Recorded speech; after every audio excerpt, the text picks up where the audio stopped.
18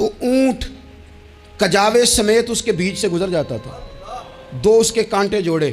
فرماتے ہیں وہ اس کا گوشت ہم کھاتے تھے اور اس کی چربی بطور تیل کے ہم جسموں پہ ملتے تھے، بیماروں کو اس سے سکون آتا تھا، تندرستی شفا ہوتی تھی۔ فرماتے ہیں ہم کھایا بھی ہم نے اور کچھ لے کے ہم مدینے بھی گئے، اور قربان جائیں نبی پاک نے بھی اس میں سے کھایا۔ ہم نے عرض کی حضور یہ معمہ کیا ہے، یہ ماجرا کیا ہے؟ تو محبوب نے فرمایا تمہارے پاس غذا نہیں تھی، رب نے تمہارے لیے بندوبست کیا ہے، اللہ نے تمہیں دیا ہے۔ مکان شروع کر لیا، ایک صاحب نے وہ مکان بنانے لگے، آپ وہ حساب لگا رہے ہیں، کہتے ہیں میرے پاس اتنے پیسے ہیں، اتنے میں نے فلانے دوست سے کہنا ہے اس نے دے دینے، اتنے فلانے رشتہ دار سے کہنا ہے اس نے دے دینے، اتنے فلانے سے کہنا ہے اس نے دے دینے۔ یہ ساری کاپی بنا کے مکان شروع کر لیا۔ جو روز کہتا تھا نا کوئی حکم ہو جاتے دسی، سب سے پہلے اس کو کہا میاں پیسے چاہیے دین، وہ کہندا ہو کل ہی منڈا ٹوریا ہے، کہتے تو پرسوں 10 داتے لب جانے سن۔ میں آپ کو اپنے تجربے کی بات بتا رہا ہوں۔ جن لوگوں کا خیال ہوتا ہے نا کہ آپ سٹارٹ کریں فلانا کام، ہم آپ کے ساتھ ہیں، اللہ کا ہی کوئی نظام ہے، وہ بالکل بھی نہیں ساتھ ہوتے۔ لیکن ایسا نہیں ہے کہ کوئی ساتھ نہیں ہوتا، اللہ تعالیٰ بڑے اسباب پیدا کرتا ہے، وہاں سے دیتا ہے جہاں سے گمان بھی۔ ہمارا یہ ذہن بن جاتا ہے ہم ساری اپنے حساب سے چلتے ہیں، اتنے رشتہ داروں سے اتنے، کون آپ کے ساتھ چلے گا، سوال ہی نہیں پیدا ہوتا۔ یہ سارے کام چھوڑ کے سب سے پہلے 2 رکعتیں پڑھو، اپنے رب کی بارگاہ میں، رسول کائنات کی بارگاہ میں گزارشات اور استغاثے پیش کرو، وہاں سے خیر طلب کرو۔ دنیا دار کیا دیں گے، کیا دے سکتے ہیں، کیا حیثیت ہوتی ہے کسی؟ اللہ کہتا ہے وہاں سے دوں گا۔ جو اللہ مال دے وہ لینا چاہیے کہ رشتہ داروں کا مال دیکھنا چاہیے؟ جو اللہ دے وہ لینا چاہیے کہ سیٹھوں نوابوں کی جیبیں دیکھنی چاہیے؟ جو اللہ دے وہ قبول کرنا چاہیے یا دیکھنا چاہیے کون سا آدمی کہاں پہنچ گیا؟ چھوڑو، اپنی مٹی پہ چلنے کا سلیقہ سیکھو۔ کسی کے سنگ مرمر پہ چلو گے تو پھسل جاؤ گے، پھسل جاؤ۔ اس پر ایک اور بات عرض کر دوں، صحیح بخاری سے، مسلم سے ایک اور بات۔ کچھ چیزیں ایسی ہیں جن سے اللہ کی مدد آتی ہے، مدد ملتی ہے۔ ایک چیز ان میں سے ایسی ہے جس سے بہت مدد نازل ہوتی ہے، وہ ہے کہ جب رب آپ کو دے نا تو پھر آپ بھی اس کے رستے میں دیں، پھر مدد آتی ہے، پھر اور آتا ہے۔ بخاری مسلم میں حدیث ہے، یہ زیادہ ہی توجہ طلب امر ہے، اس پر آپ غور کریں گے۔ حضرت ابو ہریرہ فرماتے ہیں کہ نبی پاک علیہ السلام نے فرمایا ایک شخص نے بادلوں کے اندر سے آواز سنی کہ فلاں آدمی کا کھیت اور باغ خشک ہو گیا ہے، وہاں برسو اور اس کے کھیت کو سیراب کرو۔ وہ بڑا حیران ہوا کہ بادل سے آواز آ رہی۔ پھر اس نے دیکھا کہ ایک پہاڑی پر بارش ہوئی، وہ بادل وہاں برسا، پھر نالیوں سے ہوتا ہوا پانی ایک طرف چلا۔ تو جس نے آواز سنی تھی، حضور بیان کر رہے ہیں، وہ بھی پیچھے پیچھے چلا کہ پانی کدھر جا رہا ہے۔ اس نے جا کے دیکھا کہ ایک مقام پہ ایک باغ کو وہ پانی لگ رہا ہے اور ایک آدمی وہ پانی لگا رہا ہے۔ اس نے اس سے پوچھا تیرا نام کیا ہے؟ اس نے کہا کیوں؟ کہنے لگا بتا نا۔ اس نے نام بتایا تو کہنے لگا یہی تو وہ نام ہے جو میں نے بادلوں کے اندر سے سنا ہے کہ فلاں کے کھیت کو پانی دے دو۔ اس نے کہا یار تو کیا عمل کرتا ہے کہ اسپیشل تیرے لیے بارش برسے؟ یہ بخاری پڑھ رہا ہوں، سیاستہ سے حدیث عرض کر رہا ہوں۔ اس سے پوچھا تو کیا کام کرتا ہے کہ جناب اللہ تبارک و تعالیٰ کا حکم کرم آیا کہ خاص تیرے لیے پانی برسے اور تیرے کھیت کو سیراب کرے؟ تو اس نے کہا چھوٹا ذمہ دار ہوں، پر جب فصل اگتی ہے تو 3 حصے کرتا ہوں، ایک حصہ اپنے بال بچوں پہ، بہن بھائیوں پہ خرچ کرتا ہوں، ایک حصہ پورا، اور ایک حصہ دوبارہ کاشتکاری پہ لگاتا ہوں، اور تیسرا حصہ خالص میں نے مسکینوں، یتیموں اور غریبوں کے لیے رکھا ہوا ہے۔ وہ جو تیسرا حصہ، اللہ کرے آپ سمجھیں، وہ رب کے بندوں پہ تیسرا حصہ خرچ کرتا ہے نا، تو کریم مالک نے فرمایا جہاں سے غریب کا حصہ جاتا ہے وہ کھیت خشک نہیں رہنا چاہیے، وہ جہاں سے مسکین روٹی کھاتے ہیں وہ خشک نہ رہے، جہاں سے یتیموں کو کچھ آتا ہے کہیں اس کی فصل رہ نہ جائے۔ میں اور آپ بھی اگر اپنے مال میں مسکینوں، یتیموں، غریبوں کے حصے رکھ لیں گے تو فصلیں خشک نہیں رہیں گی، ان کے اندر تازگی آئے گی، نور آئے گا، کرم آئے گا، خاص کر خدا کی رحمت برسے گی۔ مدد اللہ سے چاہیں، اپنی توجہات کا مرکز رب رسول کی ذات کو بنائیں، پھر آپ محسوس کریں گے کہ بڑی جلدی اللہ تعالیٰ کی مدد آنے لگی ہے۔ کبھی آپ صرف کہہ دیں نا میرا رب میرے ساتھ ہے، اس لفظ میں اتنی طاقت ہے کہ دشمن ویسے زہر ہو جاتا ہے۔ زندگی میں کسی سے بھی لڑائی ہو اچھی طرح سوچ لیں کہ اللہ اس طرف ہے یا اس طرف ہے۔ اگر آپ زیادتی پہ ہیں تو پھر رب مظلوم کی جانب ہے۔ اگر اللہ کی مدد آپ کے ساتھ ہے تو دنیا کی کوئی طاقت آپ کو گرا نہیں سکتی، اور اگر آپ مظلوم کے مقابلے میں ظالم بن کے آپ کھڑے ہو گئے ہیں اور آپ نے رویہ وہ اختیار کیا ہے کہ جس میں مدد نہیں آئے گی، تو پھر یاد رکھ لیں کہ آپ کوئی بھی ہیں، کہاں بھی ہیں، آپ کمزور ہیں۔ طاقتور تھے ابتدائے اسلام میں، ظاہری طاقت تھی کفار مکہ کے پاس، وہ ڈنڈوں سے مارتے تھے غریبوں کو، ان کے ہاتھوں میں ڈنڈے تھے، پر خدائی طاقت ان مظلوموں کے ساتھ تھی۔ صاحب زرقانی نے لکھا ہے، حضرت زنیرہ رضی اللہ تعالیٰ عنہ ایک لونڈی ہیں، غریب ہیں، ماڑے دا کی کام محمد نس جانا یا رونا، غریب سادی بی بی اور لونڈی کنیزہ، ایک مشرک کی کنیزہ تھی، انہوں نے کلمہ پڑھ لیا، وہ ڈنڈوں سے مارتا، دروں سے مارتا، تکلیف دیتا۔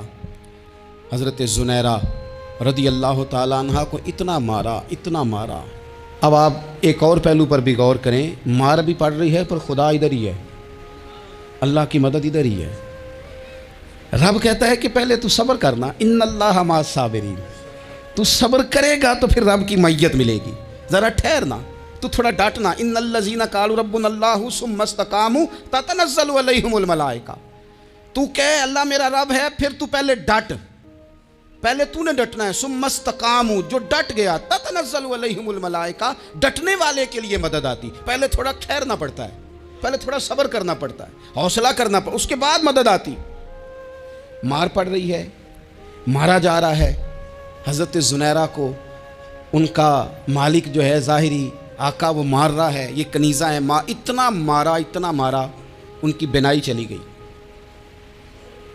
نظر آنا بند ہو گیا۔ ابو جہل آیا اور کہنے لگا زنیرہ دیکھا نا ہمارے بت تیری آنکھیں لے گئے، معاذ اللہ، لات و منات ہمارے بتوں نے تجھے اندھا کر دیا۔ اب ایسا نہیں ہے کہ بی بی روتی جا رہی ہے، روتی جا رہی ہے، مایوسی مایوسی، معاذ اللہ، پریشانی، غریبی بڑی ہے، پوچھنے والا کوئی نہیں، یہ باتیں نہیں۔ کیا جملے ہیں خاتون کے، کیا لفظ ہیں۔ ابو جہل نے طنزیہ کہا، معاذ اللہ، کہنے لگا دیکھا نا ہمارے بتوں نے تجھے اندھا کر دیا۔ تو جناب زنیرہ آنکھوں کی بینائی گئی ہے، رات کو گئی ہے، دکھ ابھی تازہ ہے، لیکن اللہ پہ جو توکل ہے، اپنے مالک سے جو رشتہ ہے وہ اتنا مضبوط ہے، اتنا طاقتور ہے، اس میں اتنی گہرائی ہے کہ حضرت زنیرہ بول کے نا اتنی قوت سے بولی، اتنی طاقت سے بولی کہ پورے کفر پر لرزہ طاری ہو گیا۔ فرمانے لگی تمہارے بتوں کی کیا اوقات ہے کہ میری بینائی لے جائیں، یہ میری رب کی حکمت کا تقاضا ہے۔ جب تک اس نے چاہا زنیرہ دیکھتی رہی، اور جب اس نے چاہا زنیرہ کی آنکھوں کی بینائی چلی گئی، اور اگر وہ چاہے گا نا تو بینائی واپس بھی کر دے گا۔ اگر ہو ذوق یقین پیدا تو کٹ جاتی ہیں زنجیریں، اگر وہ چاہے گا تو بینائی آ بھی جائے گی۔ حضرت زنیرہ نے رات کو یہ لفظ کہے، ابو جہل اور سارے کفار ڈر کے سن کے چلے گئے، آپ اطمینان سے آ کے بستر پہ سوئی۔ جب سویرے اٹھی تو اللہ نے آنکھوں کی روشنی واپس کر دی تھی، آنکھوں کی۔ اب چھڑی پکڑی ہے، بازاروں میں گھومتی ہے، کہتی ہیں بلاؤ کدھر ہے تمہارے لات و منات، دیکھو میرے رب نے روشنی واپس کر دی۔ آ کر میرے ساتھ ادھر آ، ستمگر ہنر آزمائیں، تو تیر آزما ہم جگر آزمائیں۔ بیمار لوگوں یاد رکھو، کہہ دیا ڈاکٹر نے کہ تو بڑا بیمار ہے، تو بڑا کمزور ہے، یہ ہو گیا وہ ہو گیا، تو ڈاکٹر اپنے علم کے مطابق بات کر رہا ہے، ہوگا تو وہ جو میرا رب چاہے گا۔ کمزور ہو جانا، پریشان ہو جانا، تکلیف میں آ جانا، پتہ نہیں بات ہو گئی ہے تو جانے کیا ہو جائے گا۔ اپنی زندگی کے اندر اپنے رب سے رشتہ مضبوط کریں، رسول کائنات سے رشتہ مضبوط کریں، اللہ والوں سے رشتہ مضبوط کریں۔ حضرت زنیرہ نے پیغام دیا کہ زندگی میں جو جینا چاہتے ہیں تو وہ رب کا نام لے کے جی سکتے ہیں، جو اپنی زندگی میں خوشیاں دیکھنا چاہتے ہیں تو رسول اللہ کے نام پر خوشیاں دیکھی جا سکتی ہیں۔ توکل کی بنیاد پر بندہ خوشیاں لے سکتا ہے، اور اگر انسان میں توکل نہیں ہے تو پھر وہ اس کالے جادو سے بھی ڈر رہا ہے، وہ نیلے سے بھی ڈر رہا ہے، وہ پیلے سے بھی ڈر رہا ہے، وہ فلانے سے بھی ڈر رہا ہے، وہ میرے خلاف فلانا رشتہ دار سازش کر رہا ہے تو ڈر رہا ہے، فلانا میرے بارے میں یہ کر رہا ہے تو ڈر رہا ہے، وہ پتہ نہیں دنیا ادھر ہو جائے گی تو کیا ہو جائے گا، اٹھ باندھ کمر کیوں ڈرتا ہے، پھر دیکھ خدا کیا کرتا ہے۔ تو اس ساری گفتگو کا نچوڑ آپ کو یہ عرض کیا ہے، سب سے پہلے تو یہ کہ میدانوں میں مدد بھی اللہ کی، رزق میں مدد بھی اللہ کی، فصلیں خشک ہوں تو مدد پھر بھی اللہ کرے تو پھر ساری مدد، اور اگر انسان بیمار ہو تو پھر بھی مدد اللہ کی۔ تو اپنے اللہ کی جانب توجہ کو بڑھائیں، آپ اللہ سے مدد کے سوالی بنیں۔ ترمذی کی ایک حدیث ہے، میں آپ کو زندگی کا تجربہ بتاتا ہوں کہ جب میں بڑا پریشان ہوتا ہوں تو یہ والی روایت کھول لیتا ہوں، مزہ دیتی ہے۔ میرے نبی پاک علیہ السلام نے فرمایا اپنے دکھ سیٹھوں نوابوں کو نہ کہنا، مالداروں کا نہ کہنا، ورنہ اللہ تمہیں کبھی غنی نہیں کرے گا۔ فرمایا اپنے دکھ اپنے رب کی بارگاہ میں عرض کرنا، جلدی کرے یا دیر سے کرے اللہ تمہیں لوگوں سے بے نیاز کر دے گا، اللہ تمہیں غنی کر دے گا۔ رات کو بیٹھو نا اس کی بارگاہ میں، اسے دکھڑے سناؤ، چھوٹی چھوٹی باتیں۔ حضور نے فرمایا نمک بھی مانگو تو رب سے مانگو، چھوٹی چھوٹی بات سے شروع کرو نا۔ جب بندہ شروع کرتا ہے نا چھوٹی چھوٹی چیزیں تو بڑی ساری چیزیں یہ اس طرح ہوتا ہے جیسے بندہ رب سے گفتگو کر رہا ہے، مالک مجھے یہ چاہیے، مالک میں یہاں کمزور ہوں، اللہ میں یہاں پریشان ہوں۔ آپ یہ کر کے تو دیکھیں، لمبی لمبی دعائیں مانگ کے تو دیکھیں، اس کے حضور جڑ کے تو دیکھیں، آپ دیکھیں گے راحت کتنی ہے، سکون کتنا ہے۔